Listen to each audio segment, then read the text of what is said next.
Welcome to the Unsolved Mysteries of Yarmouth County. First up, we have the disappearance of Benjamin Trefry.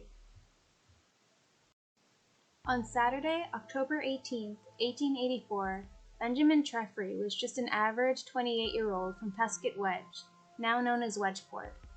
He was a widower of a few years.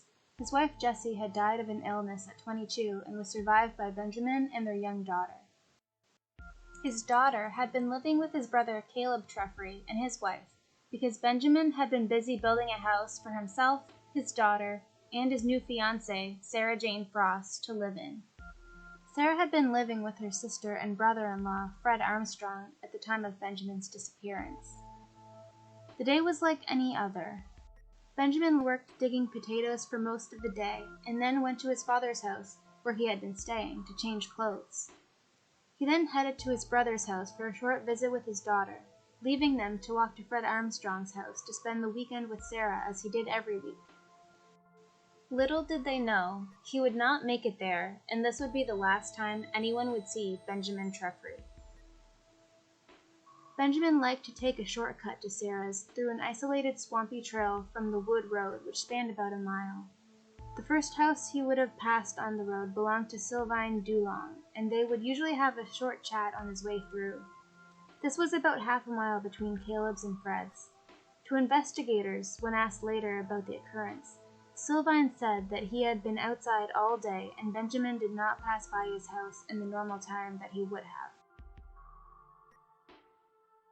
No one realized that Benjamin was missing until two men he had hired to help build his house arrived there the following Monday to find him nowhere to be seen and all of his belongings left as they were. This was 2 days after he was last seen. After hearing the news, Benjamin's father, Joshua Trefry, put together a searching party of over 100 people who searched the nearby woods and dredged the lakes, but no one found his body or any evidence that he had been there at all.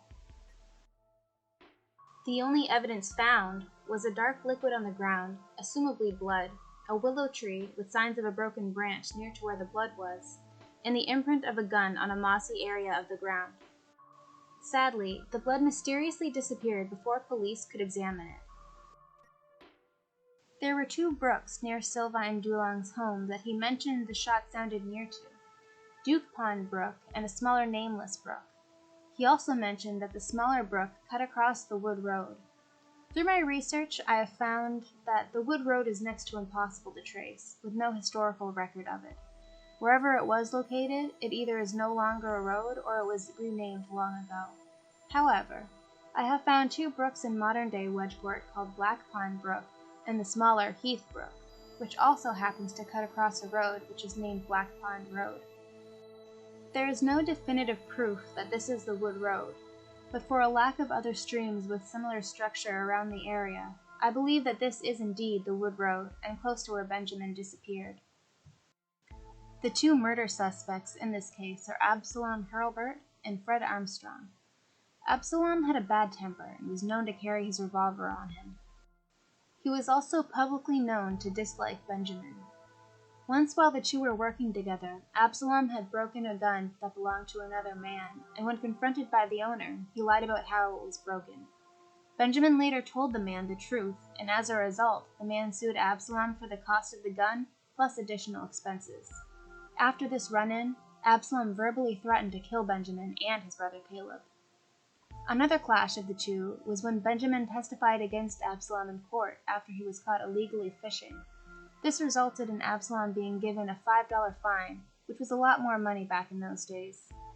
Absalom was also a very jealous man, and after catching Benjamin talking to his wife, this further fueled his hatred.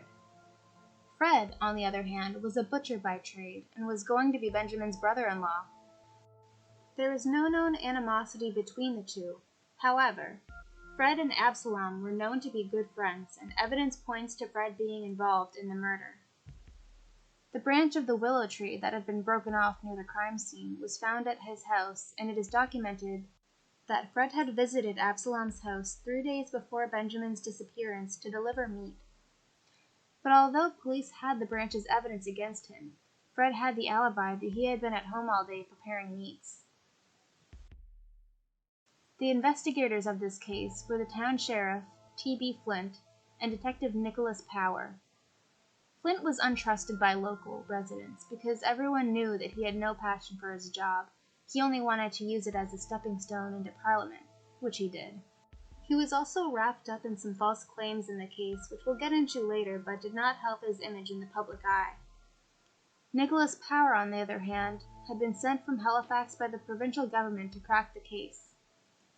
He was known for his integrity and intelligence, and was compared to Sherlock Holmes in his detective abilities. Although he had a good reputation, the locals were wary of him because they did not feel that the government was doing enough for the case. The timeline of Benjamin's disappearance determined in court was this. Benjamin left work at his new house at 3:30 p.m. to walk back to his father's where he was living, change his clothes, and go to his brother's to visit his daughter and family.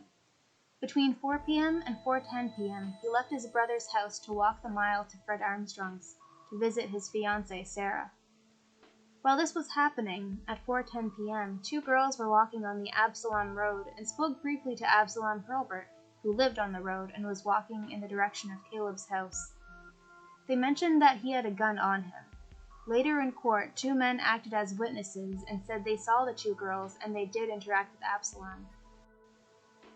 At 4:40 p.m., Sylvain Dulong claimed that he had heard a gunshot near his house, but thought nothing of it as it was hunting season.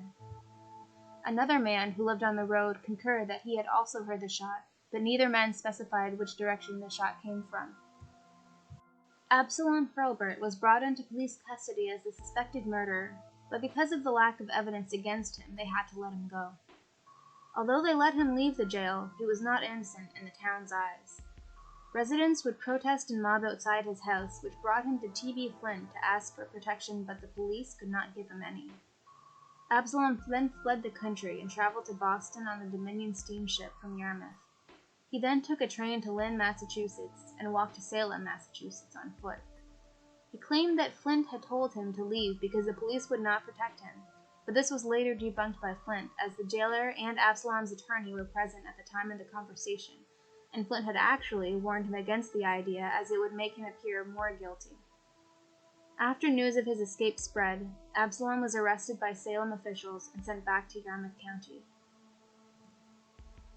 This case was never solved due to the lack of evidence and lack of a body to convict anybody. They could not charge Absalom or Fred with murder under these circumstances. This did not stop the townsfolk from gossiping and making assumptions, though. Some believe that Absalom Hurlbert killed Benjamin and burned his body in his fireplace.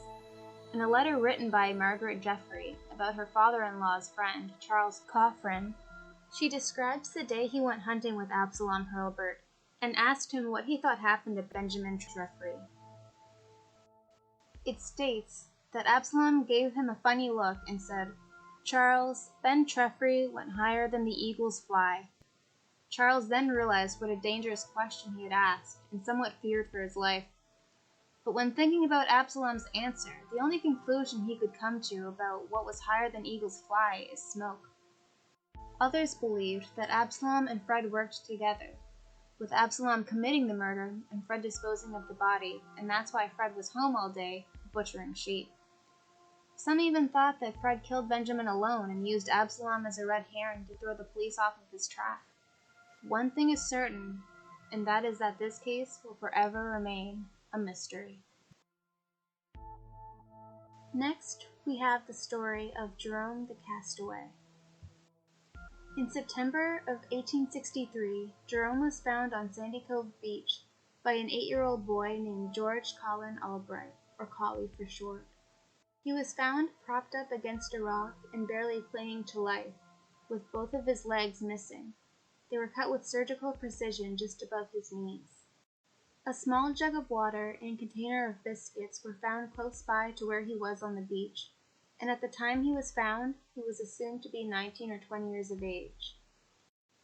What he was wearing has been speculated, but there are no definite answers. Some say he was wearing finely made clothes, and others say a blue naval uniform. We do not know if Jerome is his real name. He was known to those in Sandy Cove as Mateo, but after being asked his name by the people of METEGHAN, he muttered something that sounded like Jerome, and that name stuck. Jerome was silent most of the time. It is shown that he could talk, speaking words once in a while, and full sentences rarely. He either didn't want to talk, or it's possible that he suffered a brain injury and was unable to communicate easily or efficiently as a result. The most notable words he spoke were Jerome, after being asked his name, Trieste, when asked where he was from, which is in northern Italy, and Colombo, when asked what ship brought him here. After being moved between homes in Digby Neck, it was decided that since he was of either Spanish, Italian, or Portuguese descent, that he would most likely be Catholic in religion. So the community decided to send him down to METEGHAN, where he could be with people of the same faith, since those residing in Digby Neck were Baptists.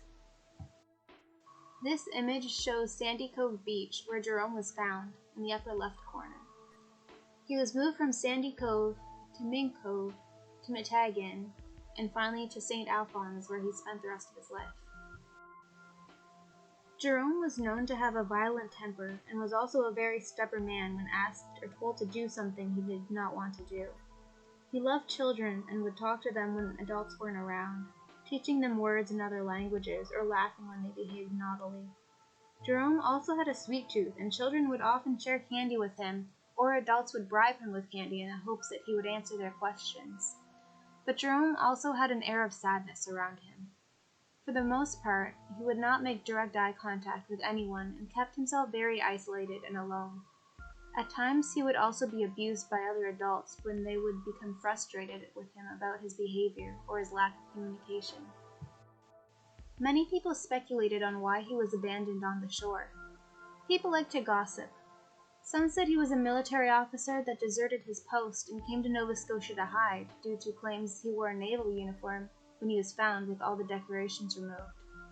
Some said he was a spy in America that was caught and his legs were cut off as an example for others. Some people thought he was a pirate or was involved with them because whenever the word was mentioned around him, he became increasingly irritable. Some even thought that he was a European noble or illegitimate or exiled royalty due to his well-made clothes and his uncalloused hands, meaning that he did not do much or any manual labor. The Nicolas were the first family that housed Jerome in METEGHAN. Juliette, the wife, and her daughter Madeleine were kind to him, and Jerome enjoyed their presence very much. But Jerome did not get along very well with the husband Jean. It seems Jean was somewhat jealous of the attention Juliette would give Jerome in taking care of him and not give Jean. On a few occasions, Jean would play mean pranks on Jerome, or on the days that Jerome was disrespectful or wouldn't listen to him, he would whip him. As time passed, Madeleine moved out and started her own life, and then her mother Juliette died in 1865. Jean remarried and had a child, but it didn't survive infancy. The couple decided to return to Jean's home country of Corsica, and Jerome was passed on again to a family in St. Alphonse, previously known as Cheticamp, in around 1870. His new family was Didier and Elizabeth, or Zabeth Camot, who ran the community post office from their home. Throughout the years, the couple had 13 children, with 3 dying young, but it was a busy household to say the least. Jerome enjoyed playing with the children and often would talk to them when the adults weren't around. Alongside the money the Camots got from the government for Jerome's upkeep, they also added a donation box people could put money in if they wanted to see him, both of which were used to help pay for one of their sons to go to college and become a priest. In the 1880s, 2 women came to visit Jerome at the Camot household and asked to speak with him privately. As the family secretly listened in, they heard not just the women speak, but also Jerome holding up the conversation for about an hour. Nothing is known of what they discussed, as they spoke a language the Camots didn't know. But as the women left the house, a boy named George Blackadder, who came to bring a delivery to the family, passed by the women and overheard them say, "He is well here. Let us leave him be." The identities of the women and their relationship to Jerome was never uncovered. Eventually, people from many places around the world had heard the story of Jerome through the news, and many journalists visited to try to get the scoop on his life. He was turned into somewhat of a sideshow attraction. Anyone passing through the town would be told of Jerome and would stop into the post office, Comeau household, to try to get a look at him or speak to Jerome. Some people even came to the village specifically to see him. In 1899, there was talk of an actual Jerome sideshow in Yarmouth. Advertisement for it was published in the newspaper, but it never came to fruition, thankfully. Most likely, they could not force Jerome to do it, as he was very stubborn and nobody wants to be someone's cash cow. In September of 1905, a letter was printed in the Yarmouth Herald by C.O. Foss, the assistant engineer for the Transcontinental Railway in Fredericton. It contained a rumor he had heard from a New Brunswick local saying that years earlier, in 1858 or 1859, two lumbermen had found a man lying against some logs at the mill, near death with both legs badly frostbitten. He was taken as a charge by the parish of the area of Chipman, New Brunswick, and it was decided that to save his life, his legs would need to be amputated. During his stay in New Brunswick, he was known as Gamby because he had spoken something to the people similar to that. Most likely, he had been saying gamba, the Italian word for leg. The parish of Chipman, New Brunswick took care of him for close to 2 years, but unlike the Nova Scotian government, the province of New Brunswick did not provide any income to the town, and Jerome quickly became a strain on the community. So arrangements were made to take him to St. John, where he would be sent on a ship to England so he could contact the Italian embassy and find his way back home. The deal was shady, though, as he had no money, no legs to maneuver around with, and didn't talk much, so how would he contact the embassy? In reality, the ship took him across the bay and left him stranded on Sandy Cove Beach in Nova Scotia. This seems like the most likely scenario that could have happened to Jerome, but he never said anything more about his origins before he died on April 15, 1912. If this is what happened to him, where did he come from originally? What circumstances brought him to the bank of the Gaspereau River on that fateful day? There are some things we will never know, and Jerome's past will remain a mystery.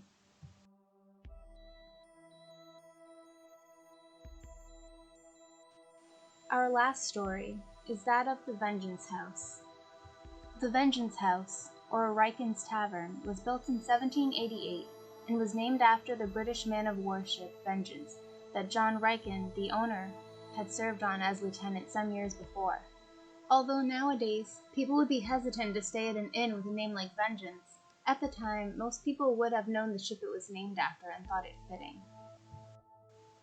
The inn would have been located somewhere along the south end side of Main Street in Yarmouth. Many different types of people visited the inn, as it was used as a place for public meetings, a courthouse, and a jail at times. In its yard there stood a whipping post that was used to commence punishments to townsfolk who had done wrong. In 1807, a girl named Mary Smith began living at the inn. She was a country girl with nothing outstanding about her looks or behavior. In addition to her, there were 2 other girls living at the house who were the daughters of the owner, and they all stayed together in one room. One morning, they were woken up by a knocking at the head of the bed that 2 of them slept in. They accused each other of making the noise, but after being convinced that none of them had actually made it, they concluded that the noise was happening on its own. The knocking happened day after day as they were falling asleep or waking up, and the girls named it the Rub-a-Dub. They were not scared of it, and didn't think of the noise as being a ghost, as they thought there must be a reasonable explanation. One morning they told their house mother of the sounds they had been hearing, but she quickly scolded them, saying they were lying and made it up. Nonetheless, that night after the girls had gone to bed, she put her ear to the door and heard the tapping of the Rub-a-Dub. She quietly left and called her husband, Mr. RICHAN, over to listen, and he heard it as well, but got quite angry. He brought some lights up to the room and decided to conduct a full-on investigation into what was making the sound. Mr. RICHAN made the girls stand on chairs as he shook out their clothes, looked under their beds, in the corners of the room, lifted up their carpet, and then had the plaster on the walls knocked down as he thought there might be rats in the walls. He found nothing and became so increasingly perplexed and uncomfortable that he retired for the night. As weeks went by, the knocking grew so loud that not only the girls heard it, but all the boarders in the house. They discovered that the rub-a-dub could answer both simple and serious questions by the number of knocks it responded with. The boarders made various guesses as to what the rub-a-dub was, and one smart person came up with the idea for the girls to sleep in separate bedrooms to see if anything would change. They discovered that the sound only occurred wherever Mary was. If she was walking, it would come from under her feet. If she was sitting, it would come from the back of her chair. The knocks were everywhere. Soon word spread of the rub-a-dub, and people came from all over to experience or theorize about it. Scientists visited the inn to study it. Priests came to exorcise it by prayer. Some said it was ghosts. Some said it was a hoax, but over time the knocking became louder than ever. Eventually, the owner had floors removed and nearly gutted the whole house to find what was making the noise. One boarder, Captain McNeil, offered 100 sterling to whoever could find the source, but his money was never claimed. With no explanations given, people began to turn to the supernatural for answers. Could it be someone from beyond the grave looking to contact Mary? Her brother had been killed at sea the year before. Was it his spirit? A priest staying at the Vengeance House asked the rub-a-dub if there was something it wanted to communicate through a human voice, and if so, to knock slowly 3 times. They then heard 3 slow knocks. After the listeners had recovered from the shock and gathered up their courage, the priest asked if it would tell them what it wanted. In response, they got a hurried and rattling knock, which was a noise they interpreted to mean that the rub-a-dub was angry. The priest asked if it would reveal it to Mary, and if so, to knock slowly. 6 slow knocks responded to his question. He asked if it would with another person alongside Mary, and the rub-a-dub gave its angry knock answer. It wanted to talk to her alone. Sadly, at this point, when something might have been learned, Mary had changed from her previously happy nature and was mentally and physically exhausted from living in a constant state of anxiousness around the knocking. She would not speak to it alone, and when asked and begged, she refused. Furthermore, her mother had come from the country to take Mary home and nurse her back to health. She closed the door to visitors and denied them access to speak to Mary. After returning home, Mary's health began to improve, and the rub-a-dub was silent. But a few months later, she was sitting comfortably in a chair when she suddenly screamed for her mother that something was biting her leg. Mrs. Smith ran to her daughter and heard what sounded like a stick being sharply and loudly dragged across a picket fence from directly under Mary's chair. The sound moved across the floor and out of the house's front door. That was the last time the rub-a-dub was ever heard from in Yarmouth. Mary Smith went on to marry and live an overall uneventful life. Even in her old age, she could not give a reason or explanation as to what had happened to her in her youth. No one knows for sure if the things in this story are true or made up, but perhaps it is for the best that they are left a mystery.